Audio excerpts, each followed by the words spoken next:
This show is sponsored by Narayana Medical College and Hospital.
नमस्कार, स्वागत है आप सभी का एबीसी न्यूज की खास पेशकश डियर जिंदगी में और मैं हूं आपके साथ आंचल दुबे। इस शो के माध्यम से हम आपको रूबरू कराते हैं एक ऐसे मेडिकल एक्सपर्ट से जो घर बैठे आपको आपकी प्रॉब्लम्स का समाधान देते हैं। आज हमारे स्टूडियो में मौजूद हैं डॉक्टर प्रशांत गोयल जो कि न्यूरो सर्जन है पेशे से। सर, स्वागत करती हूँ आपका डियर जिंदगी शो में। सर, सबसे पहले तो बताइए कि न्यूरो से जुड़ी ऐसी कौन सी समस्याएं हैं जिसको लेकर के सबसे ज़्यादा लोग आपके पास आते हैं? न्यूरो से रिलेटेड जो समस्याएं हैं, मैक्सिमम पेशेंट्स आते हैं हेडेक को लेके, माइग्रेन के पेशेंट्स काफ़ी आते हैं। और फिर गर्दन में दर्द, कमर दर्द, सियाटिका, स्पॉन्डिलाइटिस, इन तरह के पेशेंट, इस सब के पेशेंट्स काफ़ी आते हैं। कि कई पेशेंटों को मिर्गी के दौरे रहते हैं, पैरालिसिस है, वो वाले पेशेंट भी काफ़ी ओपीडी में आते हैं। पेशेंट जिनमें हाथ पैरों में कंपन, सुनपन, झुंझुनाहट हो रही है, ऐसे भी पेशेंट्स ओपीडी में रेगुलर रहते हैं। और कभी कभी पेशेंट्स आते हैं जिसमें कि ब्रेन ट्यूमर्स निकल आते हैं, बच्चों के दिमाग में पानी भरना, हाइड्रोकेफलस के पेशेंट्स, मेनिंजाइटिस, दिमाग में इन्फेक्शन, न्यूरोसिस्टिक साइकोसिस वगैरह, इन सब के पेशेंट्स जो हैं वो काफ़ी रहते हैं। बाकी हॉस्पिटल्स में पेशेंट जो आते हैं न्यूरो से रिलेटेड, वो सिर में चोट, एक्सीडेंट के केसेस होते हैं, ब्रेन स्ट्रोक के पेशेंट्स और ब्रेन हैमरेज के पेशेंट्स, ये पहले पेशेंट्स इमरजेंसी में हमारे पास हॉस्पिटल्स में विजिट करते हैं। सर, ये तो आपने काफ़ी सारी बीमारियां बता दी। इसमें सबसे पहले हम बात करेंगे माइग्रेन को लेकर के। माइग्रेन एक ऐसा सर दर्द है जो सबसे कॉमनली आपके पास लोग शिकायत लेके आते होंगे। क्या वजह है माइग्रेन होने की और इसमें किस तरह का दर्द होता है? ये आम दर्द से कैसे अलग है? देखिए, माइग्रेन बेसिकली माइग्रेन के अटैक्स आते हैं। ठीक है, ये अटैक्स आपके 12-13 साल में स्टार्ट हो जाते हैं। यूजुअली महीने 2 महीने में एक बार आता है। और बाकी जो दर्द है उनसे अलग इस तरह से होता है, ये एक साइड होता है हेड के, या लेफ़्ट साइड या राइट साइड होगा, या तो ऑसिपिटल पीछे रीजन में होगा या फ्रंटल होगा, इस तरह से होता है। और काफ़ी जैसे उन पेशेंट्सों में ज़्यादा होता है जो मोबाइल, टीवी वगैरह ज़्यादा देखते हैं, मोबाइल पे ही उनको सारा काम, स्टडी वगैरह सारा मोबाइल पे ही करना है, या सॉफ्टवेयर इंजीनियर्स वगैरह जिसको कि लैपटॉप पे ही अपना दिन बिताना है, 8-10 घंटे अपने लैपटॉप पे ही काम करना है, ऐसे पेशेंट्स माइग्रेन लेके ज़्यादा आते हैं। सर, माइग्रेन बच्चों में भी पाया जाता है? स्टडीज़ का बहुत ज़्यादा प्रेशर है, ऑनलाइन क्लासेस हो रही हैं या वर्क फ्रॉम होम जो लोग कर रहे हैं, तो उनको आपको लगता है कि स्ट्रेस की वजह से ये माइग्रेन के केसेस बढ़ रहे हैं? हाँ, आजकल माइग्रेन के केसेस इसलिए बढ़ रहे हैं क्योंकि आजकल कोविड के बाद सारी क्लासेस मैक्सिमम ऑनलाइन हो गई हैं। ठीक है, आपके जितने भी ऑनलाइन कोर्सेज़ हैं वो सब बच्चे आजकल लैपटॉप और मोबाइल लेके घूमते रहते हैं, उसमें स्टडी करते हैं। तो इतना जब वो स्ट्रेस लेंगे वो अपने दिमाग पे और आईसाइट पे, तो हेडेक होना उनको नॉर्मल है, और हेडेक होता है। और माइग्रेन के केसेस इसीलिए आजकल बहुत ज़्यादा बच्चों में बढ़ गए हैं। सर, माइग्रेन का एक रीज़न हो सकता है अगर आपको विजन लॉस हो रहा है, या देखते देखते आपको लगता है कि आपको धुंधला दिखने लगा है, क्या ये माइग्रेन भी एक रीज़न हो सकता है इसकी वजह से? नहीं, देखते देखते अगर आपको धीमे धीमे धुंधला दिख रहा है तो ये पहले तो आई की प्रॉब्लम है, ऑप्थेल की। अगर आपको आई टेस्ट में कुछ नहीं निकलता है तो नींदों से रिलेटेड जो बीमारियां इसमें हो सकती हैं, जिसमें कि आपका विज़न धीमे धीमे कम हो रहा है, वो होती है जैसे पिट्यूटरी ट्यूमर्स वगैरह हैं। ठीक है, पिट्यूटरी ट्यूमर्स जो अंदर ट्यूमर है पिट्यूटरी का, उसमें कभी कभी मैक्सिमम टाइम हेडेक होता है, और हेडेक के साथ आपको ब्लर विज़न भी आता है। जो आपका विज़न डिक्रीज विज़न होने लगता है, आंखों से रोशनी कम आने लगती है, ब्लरिंग होने लगता है, वो मेनली पिट्यूटरी ट्यूमर्स या आपके ऑल्फैक्टरी ग्रूव में कोई ट्यूमर है या मेनिंजियोमा है, इस तरह के कोई जब इस तरह के ट्यूमर्स वगैरह या लीजन्स होते हैं, मेनली रिगार्डिंग उस पाथवे में जहाँ पे नर्व जा रही है आईबॉल से लेके हमारे ऑसिपिटल एरिया तक, उसमें जहाँ पे भी लीजन होगा, कुछ भी बीमारी होगी, वहाँ पर कम दिखाई देना लाजमी है। अगर उनके ये फैक्टर से बिल्कुल होता ही है, मतलब हो नहीं सकता, होता ही है। ठीक है सर, ये बताइए, बहुत से लोग हैं जिनको शिकायत है कि वो बहुत देर तक जब बैठे हैं और उसके बाद जब खड़े हो रहे हैं तो उनके पैर में झुंझुनाहट यानी बिजली जैसी दौड़ जाती है। क्या रीज़न है इसके पीछे? नसों का कमज़ोर होना एक वजह हो सकती है, या ये किसी बीमारी का लक्षण हो सकता है, और इसको ठीक कैसे किया जा सकता है? बेसिकली जो पैरों में सुनपन या झुंझुनाहट होती है या दर्द होता है, ये स्पाइन से रिलेटेड होता है। स्पाइन में मेनली आपका जो नर्व कंप्रेशन होता है वो L4 L5 एरिया पे और L5S1 लंबोसेक्रल रीजन पे ज़्यादा होता है। वहाँ पर डिस्क प्रोलैप्स होने की वजह से नस दब जाती है, और नस दबती है तो वहाँ पर पेन और सुनपन झुंझुनाहट आपके पैरों में रेडिएट होता है, जो कि कमर से हमें टोस तक, पैरों तक आता है, एड़ी तक आता है। ये पूरा दर्द होता है, ये यानी कि स्पाइन से जुड़ा हुआ दर्द है, जिसके आपके लक्षण जो हैं वो पैरों में दिख रहे हैं। ठीक है, तो सर ये एक ही तरफ खाली दर्द होगा इसमें, या इसमें दोनों भी ये एक तरफ हो सकता है, दोनों तरफ भी हो सकता है। डिपेंड करता है कि डिस्क हर्निएट कहाँ हो रही है, एक साइड हो रही है या दोनों साइड ही हो रही है। सर डिस्क बल्ज होना एक नाम है जिसको हम लोग बार बार सुनते आए हैं, तो क्या रीजंस हैं इसके कि डिस्क आपकी बल्ज हो जाती है? क्या ये पॉस्चर का प्रॉब्लम है या इसके पीछे और कोई रीज़न है? डिस्क बल्ज जो होता है मेनली आपका भारी वजन किसी ने अचानक उठा लिया है, तो डिस्क आपकी बल्ज हो सकती है, निकल सकती है और नस को दबा सकती है। मेनली भारी वजन या भारी वजन का जो काम कर रहे हैं रेगुलर, उनमें ऐसा होता है। जैसे व्हीकल्स जो होते हैं, बोरी वगैरह उठाते हैं, सीमेंट बोरी, आलू की बोरी, ये सब उठा लिया किसी ने, तो उस समय उनका नस दब सकती है क्योंकि डिस्क बल्ज हो जाता है।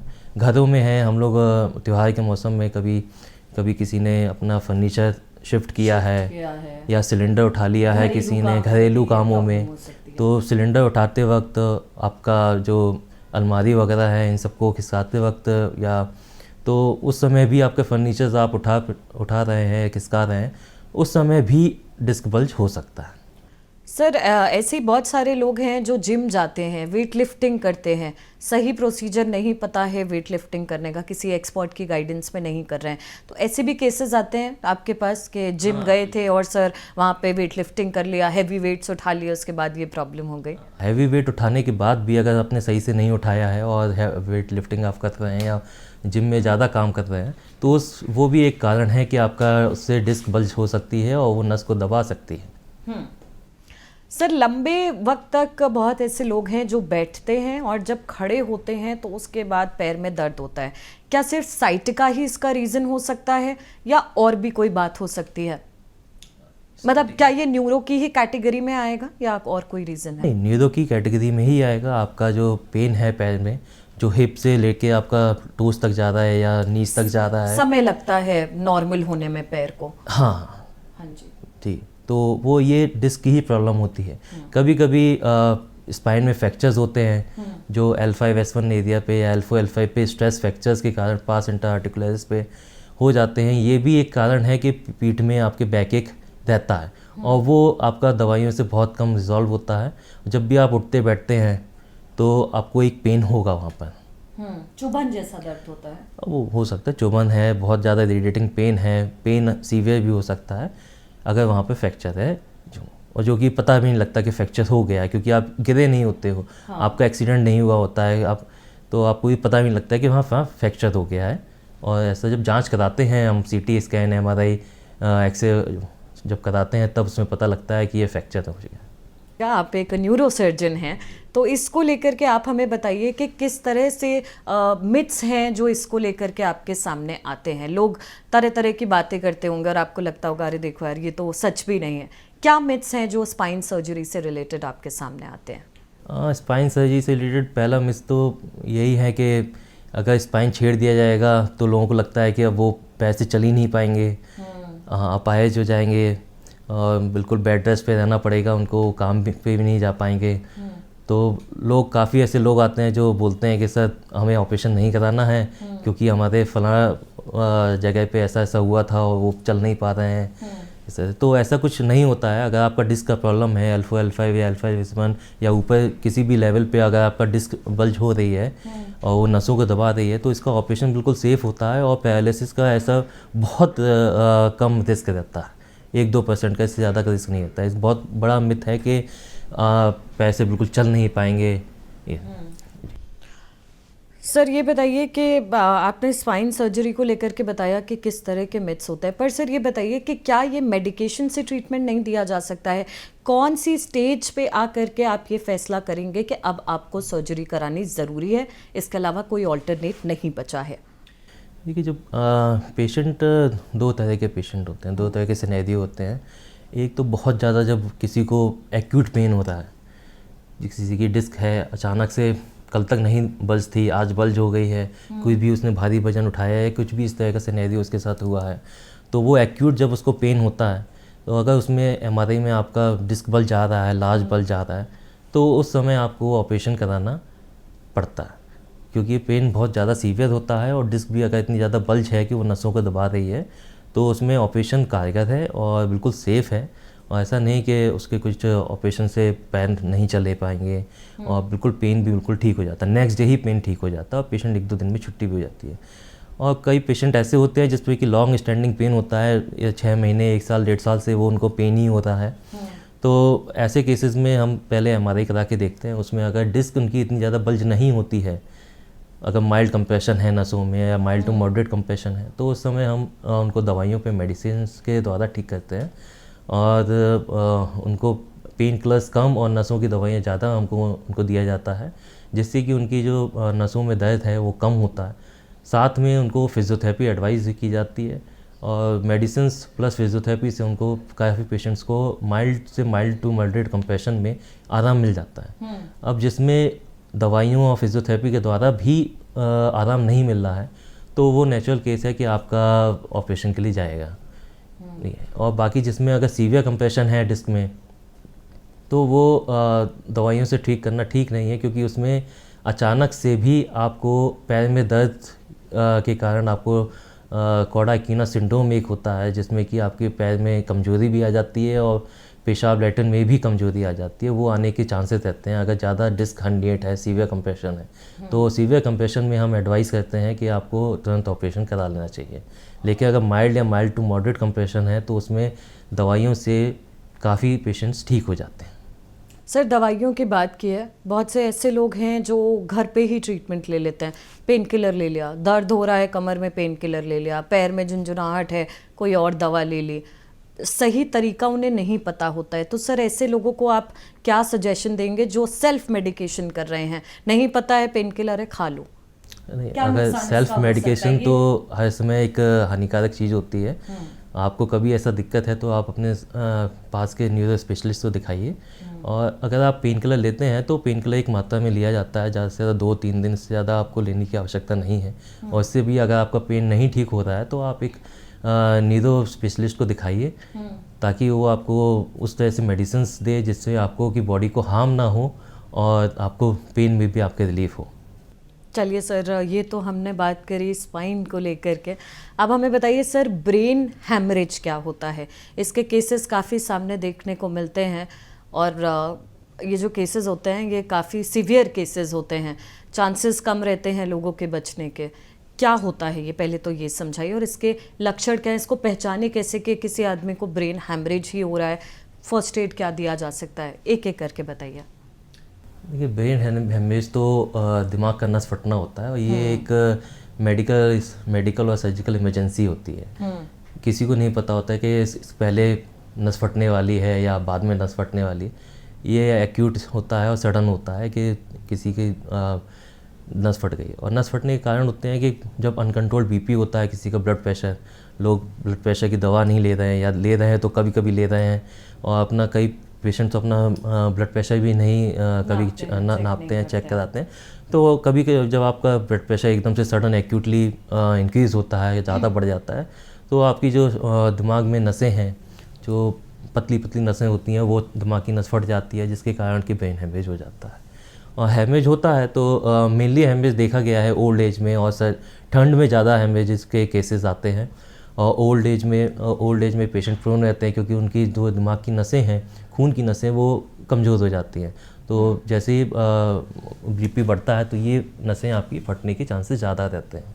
तो बीपी भी पेशेंट्स को कंट्रोल करना है। जिनका ब्लड प्रेशर कंट्रोल रहता है उनको कम चांसेस रहता है, लेकिन जिसका बीपी ज़्यादा एक सडन एक्यूट बढ़ जाता है तो उन केसेस में चांसेस रहते हैं ब्रेन हेमरेज के। यानी कि ब्लड प्रेशर को कंट्रोल करना बहुत ब्लड प्रेशर ज़रूरी है। कंट्रोल करना ज़्यादा ज़रूरी है। तो अगर ब्लड प्रेशर कंट्रोल रहेगा तो दिमाग की नस फटने में आपका जो रिस्क फैक्टर है वो एक तो कम होंगे। तो यानी ये उन लोगों के लिए मैसेज है जो दवा समय से नहीं लेते हैं और डॉक्टर ने रिकमेंड किया हुआ है कि आप समय से बीपी की अपनी उन लोगों के लिए दवाई ज़्यादा लीजिए। जरूरी है जो सोचते हैं कि बीपी बढ़ेगा तो हम दवाई लेंगे। तो आपको डिसिप्लिन के साथ खाना डिसिप्लिन के साथ आपको खाना है। बाकी ब्रेन हेमरेज का तो ये रहता है कि भाई कितना हेमरेज हुआ है दिमाग में, माइल्ड है, मॉडरेट है, सीवियर है, ज़्यादा है, कितने अमाउंट में है। अगर 20-30 ml अगर आपका ब्लीड हुआ है, और सेरिब्रम की बात अगर हम करें तो वो दवाइयों से भी ठीक हो जाता है, मेडिसिन से भी ठीक हो जाता है। लेकिन जिसमें कि 50 ml से ज़्यादा होता है हेमरेज, तो वो एक सर्जिकल इमरजेंसी होती है। और जितनी जल्दी पेशेंट अपना ऑपरेशन करा ले उतना ज़्यादा उसको चांसेस रहते हैं कि वो सर्वाइव कर जाएगा। क्योंकि इसमें भी अगर आप लेट करेंगे, पेशेंट जो सोचते हैं कि हम भाई दवा से देख लो, डॉक्टर साहब दवा से देख लो, तो ऐसे में वो अपना टाइम ही लॉस करते हैं अगर उनका ब्लीड ज़्यादा है तो। सर मगर इसके सिम्टम क्या हैं? आदमी कैसे समझे कि पेशेंट को अब ज़रूरत है हॉस्पिटल लेके जाने की? क्या पहली चीज़ों को पकड़ना ज़रूरी है? अगर आप कोई फर्स्ट एड देना चाह रहे हो, या आपको ये भी रियलाइज़ होने में समय लगता है कि ये ब्रेन हेमरेज है, इसको तुरंत जाकर के ट्रीट कराना ज़रूरी है। देखिए ब्रेन हेमरेज होगा तो सबसे पहले पेशेंट को हेडेक होगा, और सडन होगा, सीवियर हेडेक होगा, सीवियर हेडेक होगा, सडन होगा। उसको ऐसा पता ही नहीं लगेगा इसके पहले उसको कभी हेडेक ऐसा हुआ था, रेगुलर हेडेक नहीं। साथ में उसका जो कॉन्शियसनेस है वो धीमे धीमे कम होता चला जाएगा, वो थोड़ा उसको डिजीनेस, ड्राउजीनेस आने लगेगा, और हाथ, किसी भी एक हाथ पैर में कमजोरी धीमे धीमे बढ़ने लगेगी। तो ये सब कारण, उल्टी भी आ सकती है पेशेंट तो को। सर ये विद इन मतलब फ्यू मिनट्स में हो जाता है, ये एक टाइम फ्रेम में होता है, या इसको आते आते भी ये 2 दिन पहले से सिम्टम दिखा रहे होते हैं? नहीं, ये हेडेक आपका सडन होगा, साथ में आपको नोजिया, वॉमिटिंग आपको सडन हो सकती है। इसके बाद जो पैरालिसिस है, ड्राउजीनेस भी आधे घंटे में आ सकता है, और पैरालिसिस भी आपका आधे 1 घंटे, 1.5-2 घंटे में आपका वीकनेस हाथों पैर में आ सकती है। तो जैसे ही आपको सडन सीवियर हेडेक है, नोजिया के साथ है, आप एक और ड्राउजीनेस आता है, तो आप सीधे कुछ नहीं करिए, आपको कुछ नहीं करना है। आप सीधे नियरेस्ट जो हॉस्पिटल है, जो जिसमें न्यूरो फैसिलिटीज़ है, आपको वहाँ लेके जाना है। और उसके बाद जब आप पहुँचेंगे तो CT स्कैन होगा, उसमें पता ही लग जाएगा कि आपका कहाँ हेमरेज हुआ है, कितना हेमरेज हुआ है, उसके अकॉर्डिंग आपका फिर ट्रीटमेंट होगा। ठीक है, यहाँ रुक रहे हैं एक छोटे से ब्रेक के लिए। ढेर जिंदगी में आप देखते रहिए ABC न्यूज़।